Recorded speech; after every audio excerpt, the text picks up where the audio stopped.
எல்லா வீடுகள்லையும், அதாவது எனக்கு இன்னைக்கு 48 வயசு ஆகுது. 48 வயசு ஆகும்போது 48 வருஷத்துக்கு முன்னாடி அவங்களுக்கு இன்னைக்கு 50 வருஷம்.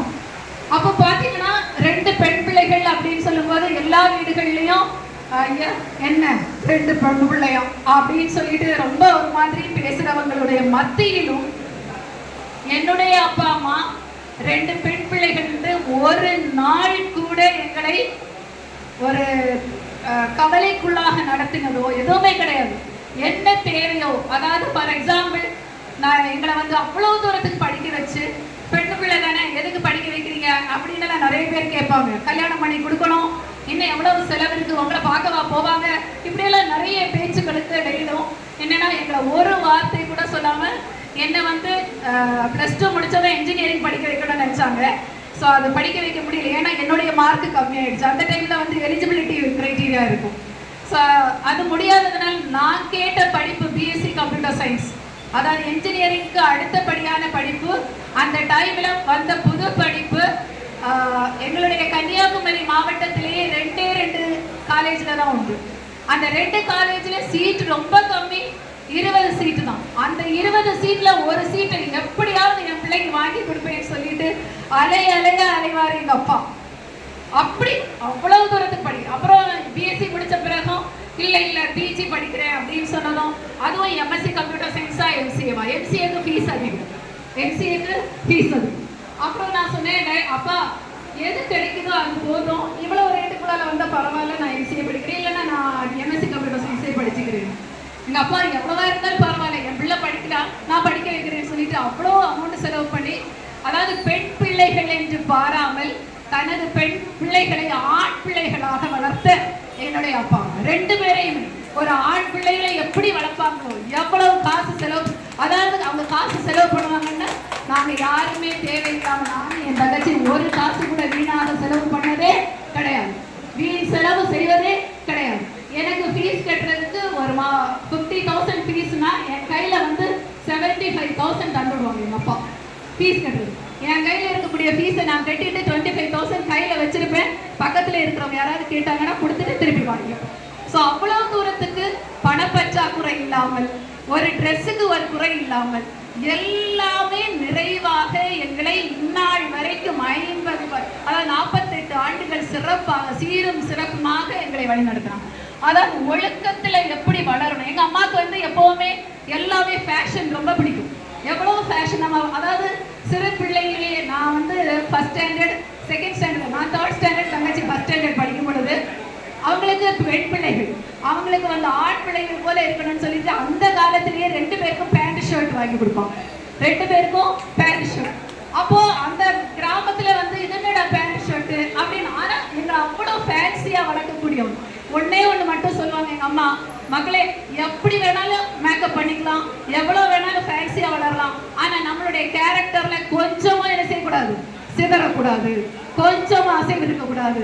யார் என்ன இருந்தாலும் பெண் பிள்ளைகள் என்ற ஒரு வார்த்தைக்கு இடம் கொடுக்க கூடாது அப்படின்னு சொல்லி வளர்த்து அதே போல 2 பேரும் பெண் பிள்ளைகளாக இருந்தாலும் எங்கெங்கேயோ எங்களை படிக்க வைத்தாலும் ஒரு சிறு குறைவோ ஒரு சிறு அசைவோ இல்லாம அப்படியே அவங்க பார்த்த திருமணம்.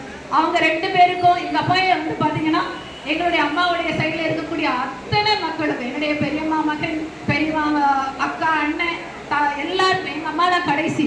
அவங்களுக்கு கூட பிறந்தவங்க எல்லாருக்குமே திருமணங்களை மெயினா பார்த்து நடத்தி வச்சது எங்க அப்பா தான், எங்க அப்பாவும் அம்மாவும். அதே போல அவங்க பிள்ளைகளுக்கும் அவங்களே பார்த்து அவங்களே நடத்தி வச்ச திருமணம். இதுக்கு எல்லாத்துக்கும் காரணம் என்னன்னா தெய்வ பயம். சிறு பிள்ளையில இருந்தே எங்க வீட்டுல இருந்து வெளியில சவுண்டு கேட்கணும்னா என்ன சவுண்டு கேட்கணும், சிரிக்கிற சவுண்டு கேட்கும். எங்க அம்மா அப்பா, எங்க அம்மா எங்க கூடயே விளையாடுவாங்க. எங்களை யாரையுமே நானும் என் தங்கச்சியும் வெளியில எந்த வீட்டுகளுக்கும் போனது. ஈவினிங் ஆனா ஒரு 6-7 மணினா இந்த பாட்டு சவுண்டு மட்டும்தான் கேட்கும். அந்த எதிர்கடையில இருக்கிறவங்க சொல்லுவாங்க, ஆமா நேசிங்க வாத்தியார் வீட்டுல பாட்டு தொடங்கிடுச்சு அப்படின்னு சொல்லி அந்த பாட்டுலையும் ஜபத்திலையும் அந்த தெய்வ பயத்திலையும் வளர்த்தவங்க தான் எங்க அப்பா. அதனாலதான் இந்த குடும்பம் இவ்வளவு சீரும் சிறப்புமாக நடைபெற்று இன்னும் தலைப்போக்கி வளருது. அதுக்கப்புறம் பாத்தீங்கன்னா என்னுடைய அப்பா அம்மாவை பத்தி பாத்தீங்கன்னா அவ்வளவு சிக்கனம், ரொம்ப செலவில்லாம நானே யாருக்கு என்ன செய்யணுமோ அதெல்லாம் தெளிவா சிறப்பா செய்வோம், உதவி செய்யறது. அப்புறம் எனக்கு அறிவு வந்ததுல இருந்து எங்க வீடு என்ன அப்படின்னா பஸ் ஸ்டாப். எள்ளுவிளை பஸ் ஸ்டாப்லேயே இருக்கும் வீடு. ஸோ அப்போ வந்து ஓப்பன் வேணும், எங்கள் வீட்டு முன்னாடி தான் பார்த்து எல்லாருக்கும், ஏன்னா அப்போ காம்பவுண்ட் எல்லாம் போடலை. ஸோ அப்போ வந்து நிறைய பேர் வீடுகளில் சண்டை பிடிச்சிட்டு அடிச்சுட்டு அவர் கணவர் அடிச்சுட்டாரு அப்பா அப்படின்னு அப்படியே ஓடுறேன்னு சொல்லிட்டு ஓடி போவாங்க. அவங்கள எங்கள் அம்மா என்ன பண்ணுவாங்கன்னா என்னாச்சுங்க வாமா வாமா அப்படின்னு சொல்லி கூப்பிட்டு சொல்லுவாங்க, அக்கா எங்கள் வீட்டில் எப்படி அடிச்சிட்டாரு. உடனே கூப்பிட்டு உட்கார வச்சு பேசி தலையில எண்ணெய் தேய்ச்சி வீட்டுக்குள்ளார உட்கார வச்சு தண்ணி கொடுத்து சாப்பாடு கொடுத்து நான் இனிமேல் இந்த ஆளு கூட வாழ மாட்டேன், நான் வந்து என் அம்மா வீட்டுக்கு போறேன் அப்படின்னு எனக்கு தெரிய 3 லேடிஸை சேர்த்து நான் இல்லை அப்படின்னு சொல்லிட்டு வீட்டுக்கு அவங்க அம்மா வீட்டுக்கு விட்டதே கிடையாது. எங்க வீட்லயே உட்கார வச்சு எண்ணெய் போட்டு தேய்ச்சி சாப்பாடு கொடுத்து சேர்த்து வச்சு இன்னைக்கு அந்த இடத்துல ஒருத்தங்க கவுன்சிலர், அந்த ஓடி போன ஒரு நபர், அதான் ஒரு பெண் தான் இன்னைக்கு அந்த இடத்துல கவுன்சிலராகவும் இருக்காங்க. அது எனக்கு நன்றாகவே தெரியும். அதுக்கப்புறம் வீடுகள், அதாவது ஊருக்கடையில் ஒரு சின்ன ஊர் பிரச்சனைகள், 2 ஊருக்கடையில் பிரச்சனைகள், அந்த ஊர் பிரச்சனையே ஸ்டாப் பண்ணதே எங்கள் அம்மா தான். அவ்வளோ எல்லா லேடிஸும் உள்ளார ஒதுங்கி இருப்பாங்க, எல்லா ஜென்ஸையும் போலீஸ் வந்து பிடிச்சு உள்ளார அரெஸ்ட் பண்ணோம். ஸோ அப்போ வந்து இடையில நின்று அப்போ வந்து என்ன ஆச்சுன்னா எங்கள் அப்பா ஸ்கூலுக்கு போயிட்டு சீக்கிரம் வந்துட்டு தென்னையில் தேங்காய் வெட்டணும், தேங்காய் வெட்டுறதுக்கு தேங்காய் வெட்டுக்காரனையும் கூப்பிட்டுட்டு தேங்காய் வெட்டுறதுக்காக வெளியே போகிறாங்க. அப்போ போலீஸ் என்ன பிடிச்சிட்டாங்கன்னா எங்கள் அம்மா கையில் வெட்டுக்கத்தி இருக்கு, அப்புறம் தென்னை ஏறுறவரும் வெட்டுக்கத்தியோட வர்றாரு. அப்போ ஊர் பிரச்சனை நடக்குது.